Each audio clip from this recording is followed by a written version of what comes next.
Now, Sports Talk with Brodes. Here's Hunter Brody. What is going on, everyone? Welcome on into Sports Talk with Brodes. I'm fired up. There's no doubt about it. I'm ready to run to a wall. Jose Alvarado getting me juiced up, striking out Dominic Smith, telling him to keep yapping back there after he's complaining to the umpire, or not complaining, but questioning the call. Dude, what are you talking about? That was right down the dick. You swung right through it. What a beautiful outing by this team, even though the only way that they registered any sort of runs was because of a wild pitch on a strikeout to Chase Anderson with bases loaded very early into the game. That's what makes this even sweeter. The fact that you won a game without Joe Girardi, without Bryce Harper, Didi Gregorius, JT Realmuto with the late scratch, no Connor Brogdon, and no Hector Neris, and you were able to shut the door on this New York Mets team. Now, they had a lot of traffic involved, lots of doubles in play, and there were base runners on base. Alec Boehm makes a play where the ball gets stuck in the webbing of his glove. He can't get it out quick enough to turn two, but then luckily the next play he's able to do it to get out of the inning, and you see some celebration and some fire out of this team. You see energy, right? What you don't want to see is a team that's playing losing baseball with no fire. There is a ton of excitement with this team. They want to play. They are passionate. They are a passionate bunch who's ready to go to work, just like I am, and that's why I'm rocking this bandana. Now, let's be clear about something. Because on the Twitter sphere, I was on another level during these bench clearing situations, right? And I've been pretty vocal about the series against the Cardinals. When Bryce Harper gets hit in the face, and I don't want to see one of my bullpen pieces throwing at Nolan Arenado's face or Paul Goldschmidt's face just to get some sort of revenge, to me, that's silly. They have nothing to do with it. Paul Goldschmidt, Nolan Arenado, very respected players in the league. They have literally nothing to do with what went down between Cabrera and Bryce Harper. By the way, Bryce reaching out to him afterwards, it just shows you the professionalism of that man. You know, like back in the day when he was throwing gloves at people and ready to chuck, you just see such a way more mature Bryce Harper. I wish there was still a little bit of that fire in Bryce that he had back when he was 19, 20 years old. Now he's a father and he's very respectful, which is not a bad thing whatsoever. I just wish there was a combination of that old mix of Bryce and what we have today. But anyway, my point is, this was between Alvarado and Dominic Smith. This was between Rhys Hoskins and Castro. When it comes to the next inning, it's a 3-0 count, and Castro throws 97 miles per hour, 15 feet off the plate inside to Rhys Hoskins, making a statement. What went down was all because of these guys, and they were involved, and they were the ones going back and forth. It's not so much, let me just pluck one of their superstars just because Bryce got hit. That's a totally different atmosphere. That's a totally different situation than what I saw transpire today. This is how I'm ready to go to war, baby. Fuck the Mets. Fuck the Mets. I hate the fucking Mets. I hate them. I hate them. Seeing their faces. Francisco Lindor continuing to struggle. Sam Coonrod comes in the ninth inning. You had some help because Alec Boehm with a special play at third base throws it over to Rhys Hoskins. He gets a big time cheese, fast, velocity, bang, for a strikeout for the second out of the inning. And oh, by the way, Rhys Hoskins, after a walk, you didn't like to see the walk to Nimmo, but after the walk, you think, 2 outs. You walk a guy, that's dangerous. That can be scary. That can be the difference maker, especially with Sam Coonrod, someone that hasn't been very solid as of late. He's been a little up and down. He's been a little bit of an emotional ride. So for Sam Coonrod to walk somebody with 2 outs, it makes me nervous, especially with Francisco Lindor up, because no matter if he's been playing well, if he hasn't been playing well, whether he's hitting 200 or whether he's hitting 335, Francisco Lindor has the type of swagger that he can walk up to the plate, and that could be the turning point for him. That could be the at-bat that switches his next run. He can go on a 10-game span of hitting .415, and that's tearing the cover off the ball, in case you didn't know. And here comes the New York Mets with Francisco Lindor coming alive. So for Rhys Hoskins to make such a stellar play defensively over at first base, Rhys Hoskins made some really nice plays over at first base, and since I've called him out for being terrible at scooping, he's actually been able to scoop the baseball better at first base. He still had some wonkiness involved, though. There's no doubt about it. He got caught in a rundown over at third. Not that I thought that was the difference. They were going to make the third out at first base anyway, but it's just a very questionable decision. Why make it easier for them just to tag you instead of maybe there's an error? Look, the only way you scored runs in this game was because of a wild pitch with bases loaded to your pitcher, Chase Anderson. So why not allow them to throw it over the first? Who knows if there's a mistake made or whatnot. Odubel Herrera and Roman Quinn banged into each other out in the outfield. Matt Joyce tried to make a play out in right field, and he jumped to make a catch. He was probably a good 30 feet off of the destination of where the ball was, and he ran right into the scoreboard, right into the wall, right into the fence, and it was pretty embarrassing, to be honest with you. And here's Ruben Amaro Jr. on the broadcast saying, his effort was good. Look at the effort by Matt Joyce. Look at the effort. What the hell are you watching? My man leaped to go make a catch, and the ball was seriously 50 feet to the left of him. It was very bizarre. So you did have the weirdness. Although Matt Joyce did have a really nice diving play out in the outfield and left field at one moment in this game. So it's just a bizarre, weird, wonky game. That's for damn sure. I brought up Odubel Herrera's name, so I might as well throw it out there. He did get his first hit of being back with the big squad. It was a bunt. It was a bunt because nobody was covering third base, and he saw that as an opportunity to lay something down and run towards first base. Here's what I recognize, though. There was a celebration involved with his teammates that were in the dugout. So when he got to first base, he was all excited. He raised his hands, and then it showed a shot of the dugout and everyone involved, and there were guys up at the top of the steps cheering him on. I bring that up because, we don't really know exactly how everybody feels about Odubel Herrera on the team. I'm not talking about you specifically, me specifically. Quite frankly, it doesn't matter. That's irrelevant because Odubel Herrera is on this team and he's playing baseball games right now. So that is the only thing that matters.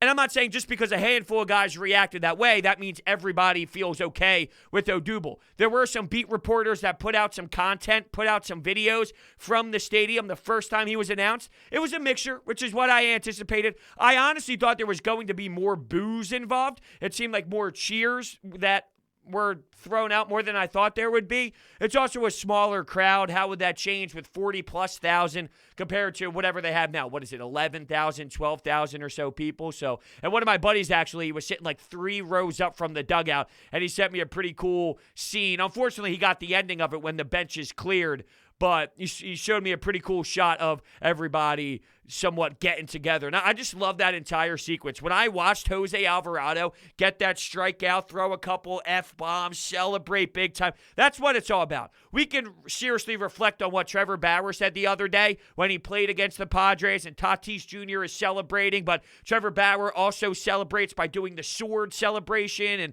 I think it was, who was it on the other side that ended up getting him back? Who was it? Was it Eric Hosmer? Maybe it was Eric Hosmer who ended up getting him back for a sword celebration as well. That's the beauty of this thing. Now, there's bad blood involved here and whatnot, but to act as if celebrate, and the celebration I don't think is really what set it off anyway. It was the fact that Jose Alvarado was upset that Dominic Smith really asked the question if it was a strike. Don't you know the strike zone? You are a hitter, right? And you swung at the pitch for a reason. So you swung at the pitch because it was a strike. You just got fooled. You missed your spot. You didn't see the ball as clearly as you thought you did. You knew it was a strike. So that was what set it off, not so much the fire of Jose Alvarado, although I'm sure that did not help. That was beautiful, though. And this is going to get ugly. This is probably going to get a little bit wonky, unless if you do start to get guys back, maybe it changes things. The professionalism of Bryce Harper, the professionalism of JT Realmuto, maybe it goes in the other direction. Is this a product of not having those guys out there? One of the things everyone talks about when it comes to baseball is the game polices itself. Well, I think because it was Bryce Harper, just the way Bryce Harper is and the way Bryce Harper acted, I think that's kind of how you saw the snowball effect occur. What do I mean by that? You couldn't have done it in a more professional way of Hector Neris beaming Arenado, put him on first base, 9th inning, whatever, and then you move on. Like, that was the most tip your cap. All right, we see what you did. Let's move on. Nolan Arenado ate it. I'm not a huge fan of it, but if you're going to do it, that's the way to do it. This seemed more like a circus in a great way, though. I enjoyed the circus, but I think this is what happens when you don't have those leaders, when you don't have JT, when you don't have Didi, and that doesn't mean that this can't spiral into that still. I'm curious. Maybe it can. Maybe it will. Maybe it still will be as filled with hate and very, big-time emotional game. And it will be emotional in terms of, these guys don't like each other and all, but we'll get to the point of Jose Alvarado chucking his glove. He did this one thing. I don't even know how to really describe it with my words, which is such a terrible thing to admit considering what I'm going to be doing for the next 20 minutes or so is continuing to describe this game. But when I talk about specifically, I guess that's sort of irrelevant because other parts of the game I can easily describe. This specifically, though, when he tosses his glove and he gives that look at Dominic Smith and he somewhat moves his shoulders back and forth, left and right, and he's kind of saying, hey, what do you want? What do you got? What are you barking at? Amazing. I want to get that in a GIF and just have it on repeat nonstop. So when you go to my profile on Twitter or something, it's just right at the top, pinned at the top of the profile. And speaking of pinned, I might as well throw this out there now. Make sure you head over to my Twitter, @Brodes81. I'm giving away a Phillies book bag right now every Wednesday. Hump Day giveaway every Wednesday. A new giveaway is available for you. All you have to do is retweet the tweet and follow me. It's that simple. Make sure you enter to win. All right, so, man, unbelievable. The Mets had so many chances to try and win that game, though, right? That's clear. That's a struggle for this Mets team, and this NL East is a disaster. It's literally the NFC East that we are witnessing just in baseball form. Do I think it's going to be this way throughout? Probably not. No, I think at some point you'll see the Braves kind of catch fire, get healthy, start rolling. I don't know what this Mets team is. We all speculated that they would be way better than what they were, although there's a part of us that believe they're the Mets, and the Mets are going to Mets, so there's an element of that for sure. With this Francisco Lindor hate, I will admit that I do think it's not warranted. I like Francisco Lindor, the player. I don't think this is who he is, right? You have this type of production out of him, this very limited, lackluster performance offensively. He's going to get out of that funk for sure, but it doesn't help when you have your own fan base just booing you when you're in Citi Field. And he somewhat shook it off and laughed and talked about the defense and whatnot. But Francisco Lindor has a track record for a reason, and he's a hell of a player. He's just going through a slump right now, and who knows what this team is going to be. And the reason why I mention it is because right now this team is struggling, and they can't get that hit when they need it. If there's a guy on third, not cashing in. If there's a guy on second with one out, not cashing in. Whatever the circumstances are, the Mets cannot get that timely hit. Well, if Francisco Lindor is now starting to produce a little bit more, maybe that sparks the entire team. When Bryce gets hot, the Phillies get hot. Although, when Bryce was tearing the cover off the ball, the team continued to win, lose. But I think I'm talking more of a bigger sample size. Majority of the time, that is true. When Bryce Harper is really successful, the team feeds off that energy. Well, when Francisco Lindor is successful, I'm imagining this Mets team will kind of build their identity, build their brand off of the big-time shortstop that they spent their money on, right? I mean, their lineup on paper, you look at it, and they should be way more successful than what they really are, but I guess Chase Anderson really scares you away. Now, Chase Anderson went 5 innings, right? He allowed 5 hits, 1 earned run, 2 walks, 6 strikeouts in 91 pitches. Was it one of his better outings? Sure. I think he still flirted way too much with people on base. I didn't love it. I think the reaction from some is going too overboard. Maybe they were more satisfied than I was. It was what it was. He's a 5th starter. The expectations aren't very high. The bar isn't set very high for the 4th, 5th starter combination. So for what it was, yes, you could have had way worse. You've seen way worse. He kept you in a position to win. There's no doubt about that, right? So I'm not disgusted by the performance. I just think more times than not, and the offense didn't help you out either. You had so many strikeouts, double-digit strikeouts. You had barely any hits. The only guys to produce a hit was Brad Miller, which was your cleanup hitter, may I add. Odubel Herrera's bunt and 1 hit from Andrew Knapp. So other than that, you weren't really successful at all offensively. So no matter what you provided on the mound, if you're not going to hit and the only way you produce runs is because of a wild pitch with bases loaded, well then, yeah, you're screwed anyway. And essentially, I understand that. I thought he was playing with fire, and if you have that type of performance, I think more times than not the opposing team probably hits in some of those batters, right? With guys getting on second, with guys getting on base. I think majority of the time, it worked out in your favor tonight is my point, but I don't know if you do that 6 times, if you get this result 5 of those 6. Probably not. Probably not. The result you get is more runs scored by the opposition. In the 7th inning, Mccutchen had bases loaded and struck out looking. I've actually thought that Andrew McCutchen has put together better swings. If you just look at the fundamentals of the swing, if you just look at the contact, if you look at the bat speed through the zone, if you just look at the structure of the swing, it looks better. It looks more comfortable. And I thought early, the wind was all over the place, right? We can all admit that. The wind was crazy. It was a really weird weather day out there for the ball and how it was going to react. I thought he put really good bat on ball early. I think it was maybe even his first at bat of the game, if I remember correctly. And he put it out to outfield, right field area. And maybe if it was a different day, who knows? Maybe it would have carried more. Maybe if it wasn't windy and it was way less moving around out there, you would see the ball fly into the stands, and maybe he would have got his first home run of the game, or, first home run to get him back going again, and, we'll see. Does he have a home run this season? Call me crazy. Something tells me he actually does, but I like I said, call me crazy. There's a good chance he doesn't, considering how poor he's been. But when I said that, I was like, wait a second, does he have one this year? Like, something tells me he has one. Something tells me I'm crazy. He does. He does have one. All right, Brodes. You're not a jerk-off. You're not an asshole. You know what you're talking about. Don't let the people tell you otherwise. You're a smart individual. Right? Sometimes you got to self-assess a little bit. That's all. Brodes, you're a good guy. You're good. All right, thanks, Brodes. Yeah, no problem. Before we continue, let's talk about some jewelry. D. Simone Jewelers. Okay, why not?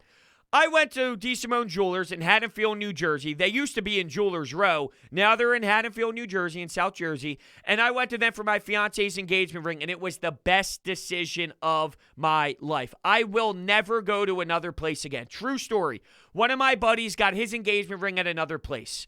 And I saw it, I'm like, we were very close, so we can have this type of conversation. What it cost you, what was the damage. Dude, no. You go back to that place. We're figuring this bad boy out. We're going to D. Simone Jewelers. Way bigger rock, way bigger diamond, half the price. And why is that? Because they customize and manufacture every ring from start to finish on location, and because of that, they're able to beat competitors' prices. They don't use sale tactics. They sit you down, they treat you like family, which is the most important thing, but they educate you. They educate you and teach you exactly about what you're buying. I've sent family members in their direction, and I get the same response. It's Brodes. They're amazing. You're amazing. Oh, stop. I'm blushing. Thank you. But I know that they're amazing. More information is down below. I am telling you right now, you have to go to D. Simone Jewelers. You have to. I demand it. Tell them Brodes sent you. This was your lineup today, by the way. Andrew McCutchen, Matt Joyce, Rhys Hoskins, Brad Miller, Alec Boehm, Maton, Knapp, and Odubel. So that is... Wait, 1, 2, 3, 4, 5, 6, 7, 8. Okay, I'm like, what's going on here? My brain isn't the sharpest at this very second. So Andrew McCutchen went 0 for 4. Matt Joyce went 0 for 4. Rhys Hoskins goes 0 for 3. Brad Miller goes 1 for 4. Alec Boehm goes 0 for 5. Maton goes 0 for 3. So you literally had your top 6 guys have one hit involved. I mean, they struck out at some. Stroman came out of the game early. I guess there was some sort of injury involved with him. They went to loop afterwards, so you got into their bullpen, which I thought would maybe crack into some confidence. You go to any team's bullpen, and it's, hey, fellas, here we go. Right, when you're in the dugout, all right, boys, here we go. Let's see what we can do here. It's just amazing that somehow, some way, they really did come out with this win. And it almost makes the sting of the other game when they played the St. Louis Cardinals and there was some ugliness involved in Game 4 with Aaron Nola on the mound and that debacle with Matt Carpenter, the home run, and all that, right? All that played a role in that loss. And you thought it was yours. Like, you thought you could have won that game, even with a lineup that didn't make much sense and it wasn't very strong. Let me see if I can find that lineup written down. I probably didn't write it down fully. I probably just looked it up on the, because I have a screen in front of me, so sometimes I have stuff on the screen in front of me, and I don't think, it just says lineup very weak, which is no surprise. Yeah, Odubel, Kingery, Quinn. Quinn had an at-bat, and I'm like cringing watching. So regardless, I mean, my point bringing that up was, when they played St. Louis in that Game 4 to split the series, you thought that you had a winnable game there, and it fell. And the fact that you had a winnable game with such a depleted roster, it was like, man, you got to snag those. You got to win those ugly ones. You got to grind out those tiny ones. You got to find a way to somewhat sneak your way out of that bad boy with the win. That's what teams do.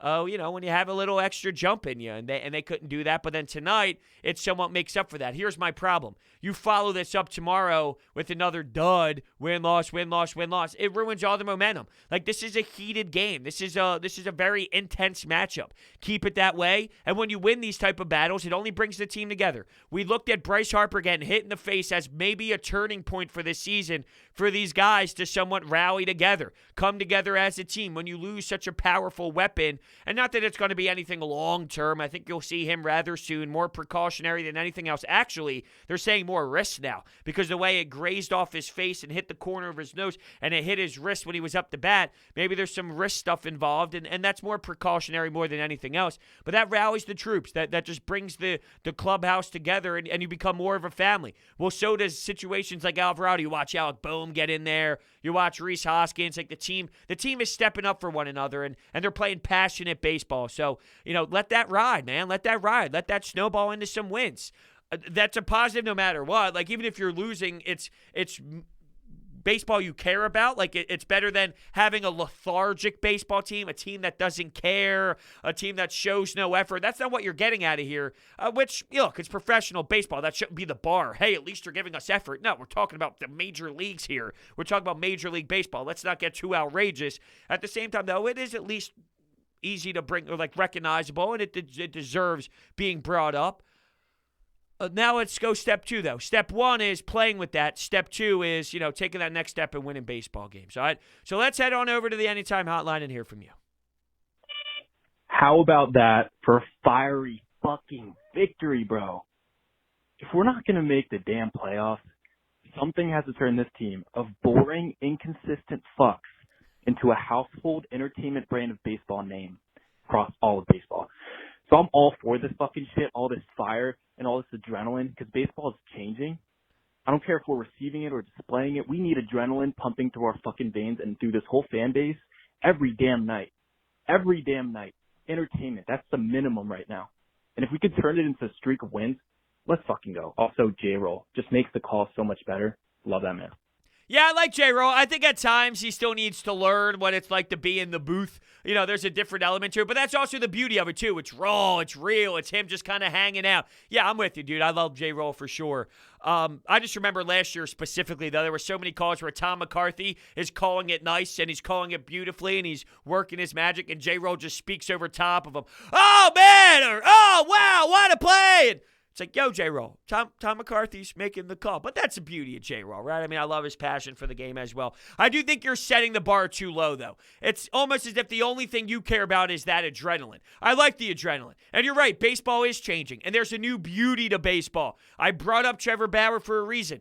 The Slam Diego, Fernando Tatis celebrating the fire, the players on the mound, the pitchers allowing to show emotion. That's all great, man. That's all dandy. I'm here for it. But I don't think that can last forever. If that's what they constantly show you, but you're at the end of the season, you're at 90-something losses, well, at some point it runs dry. It's fresh right now, so we're excited about it. You mentioned adrenaline. That's exactly what it is. Well, if you see this over and over and over again and it never results in wins, well, that adrenaline doesn't really last much longer, and it eventually dies out, and it's just a rush it's like a 5-hour energy. You just get it for a couple hours, then before you know it, you're done. You're going to need another adrenaline shot, but that adrenaline shot, sometimes you need wins to carry on. So anyway, I think that you're on to something when it comes to this team, like bringing that with them. When you go to the ballpark, something interesting can happen. They're not going to back down. They're going to get in your face. If you want to take on the Phillies, they're playing tough. They're playing a tough brand of baseball. And if that's part of your identity, by all means, that's a part of this process. Who are you? That's the reason for 162. Who are you? What is your team going to be about? When you go to Citizens Bank Park, what's it going to be like? If you're going to drill a player, if you're going to go after a player, if you're going to get in their face, if you're going to get all active, the Phillies are going to be ready. They're going to be up at the top of that dugout, and they're going to have guys ready to go. The bullpen's going to come flying in full speed, full throttle. Sam Coonrod's going to need to help back. I'm sure Hector Neris would as well. Like Ricky Bowe, I'm sure he's just pumped up, thrilled. Same with Kruk. I'm sure those guys are just ready to run through a wall as well when they're watching that game. I wonder what Ricky Bowe was like during those NBC Sports Philadelphia, not the during just watching the game, I guess, before they go for the post-game show. They just sit there and watch the game together. I'm sure he is just on a tear of juiced up, maybe sweating, maybe running back and forth in his suit. I don't know. I like it. I'm here for it. There's a line. I don't want to cross the line. I think this is a comfortable line. You got to win games, though. And don't set the bar so low. Don't make it where all you need to be satisfied is this grit. No, this grit's great. It's great when you win. If you don't win, well, the grit's not as solid. It loses its power. Well, I think you have to add left field as another position to address, along with center field, another right-handed bat off the bench, and another starting pitcher. What do you think? Yeah, I mean, I'm not disagreeing with you. We definitely need a starting pitcher. We definitely need center field. Left field, Andrew McCutchen's going to be gone this year anyway, so you're not going to make anything so significant this season. With the way that he's making that type of money, you're pretty much in a situation. This was left over from the last regime, but you're in a spot where you just need to pray that Andrew McCutchen figures out his swing. I do see little things here and there that make me more optimistic. I don't know to what level, 240 hitter, 245 hitter or so. I'm not saying he's going to blow you so far out of the water that you're just so pumped up for anything Andrew McCutchen related, but I do think that there's better than what he's been providing us. And how about that catch, though? When he made that catch early in the game and he somewhat stared it down because of what happened previously, where the ball hit him right in the palm and it popped right out. He was staring right at it and squatted and essentially squared right at the ball in his glove for maybe a good 6, 7, 8 seconds just to prove a point. He was laughing afterwards, and that's the personality of Andrew McCutchen. So it's good to see that that's still there. When a player is slumping, when a player doesn't feel good, when the player is not loving the game because, well, you're in such a bad slump, you can see that in body language. And you definitely saw that with some of his missed balls previously, but maybe this is all a step in the right direction. That's my point. Optimism here. He's catching the ball out in left field. He's having fun with it. He's putting together better swings at the plate. That is impressive. That's what you need. And I think that in maybe 2 or 3 weeks, we'll be looking differently at Andrew McCutchen. I do. Not that it's going to be anything crazy. Let's be clear. I'm not talking about anything wild. I'm talking about more of a 245 than a 150, right? I mean, that's kind of where I'm at here with Andrew McCutchen. But you're not going to make that move. And I don't think you're going to get a starting pitcher. Like, you're talking trade deadline possibly for some of these guys. But think about what you're talking about, right? We need 5, 6 different things. Well, you don't get 5 or 6 different things at a trade deadline. And you're not just going to make all of these moves right now. It doesn't happen overnight. Fixing the Matt Klentak era doesn't just happen nonchalantly when you're 26, 27 games into the season. Your new president of basketball operations doesn't make 7 different trades, and before you know it, your team is completely ready to rock for a World Series championship run. So left field will be addressed next season. Starting pitching will be addressed in the offseason. I don't think they have it here. Maybe you could pick up a piece at the deadline. Maybe. But it's not going to change anything wildly. It could maybe be the difference in making the playoffs or not, which is huge considering you haven't been in so long. I'm not downplaying that.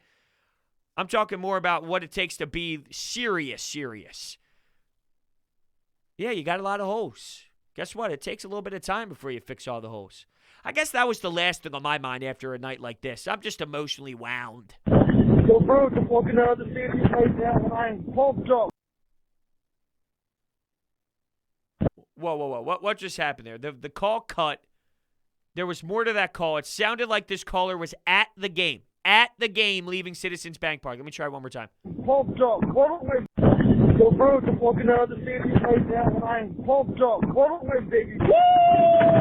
I love that. That's great. You could tell how windy it was, by the way, because the wind was just blowing through the phone. That's amazing. More of that, baby. I want more drunk calls. I want people hammered leaving the stadiums. I want people sober leaving the stadiums. More of that for sure. That's phenomenal. Honestly, I'm trying to picture what my reaction would be because tonight I was watching the game by myself, man cave, right? It was a very active sports night here in Philadelphia. You have the draft going on, the debacle with Howie Roseman, and the video surfacing the Twitter sphere, and that was on ESPN as well, of course. That was pretty ugly. We'll be discussing that in a podcast, obviously. The Phillies were on, the Sixers were on. It was a trifecta, right? So it was crazy. when I saw all that went down, I didn't know how to operate. I had the jitters. I'm definitely having a little bit of a caffeine rush right now because I crushed some caffeine late so I could stay up to do all the post-game recordings. So I was like halfway up off the couch. Here we go, baby! Hey! Hey! Hey! Right? Giving it one of those. Did I show too much during that? Maybe. We might have to go back and edit some of that out. Where are we here? We're at the 30-minute mark. All right, maybe we do that. Whew. Oh, jeez. All right. That's how I was, though. Where I was going with that, if I was the caller at the game going bonkers in the stadium, whoo, especially if I was near some Mets fans, whoo, getting up real quick. Hey, oh, wow, go, here we go. It was great. I know exactly what I was thinking of. With Jose Alvarado, when he threw the glove, you know, man, I'm a big Jersey Shore guy. You can stay, you get your ass beat. You can stay, you get your ass beat. You can stay, you get your ass beat. You can stay, you get your ass beat. That's JWoww talking to Angelina in the early seasons. That's kind of the gesture that I got from Jose Alvarado when he was throwing a little how do you do towards Dominic Smith. I'm going to write that down. That's something I need to do. I'm going to cut up both. JWoww Alvarado mix. Yeah, no doubt. Huh. Perfect. I guess we'll leave it there. We're going to leave it there. For some, the NFL draft is the most exciting day of the season. For others, it's a chance to build on last year's success. Whether your team has the first pick or the last, DraftKings is bringing the excitement to you. DraftKings, the leader in daily fantasy sports, is adding to the thrill by offering a free-to-enter draft pool this Thursday with $50,000 up for grabs. DraftKings free-to-play pools are easy to play. Just download the DraftKings app, go to pools, and choose from a wide variety of contests for an opportunity to win cash prizes. Download the DraftKings app now and use promo code Brodes to enter the free draft pool with $50,000 in prizes up for grabs. That's promo code Brodes to get a free shot at $50,000 in total prizes only at DraftKings. Eligibility restrictions apply. To DraftKings.com for details. Thank you all so much for listening, and I'll catch you guys next time.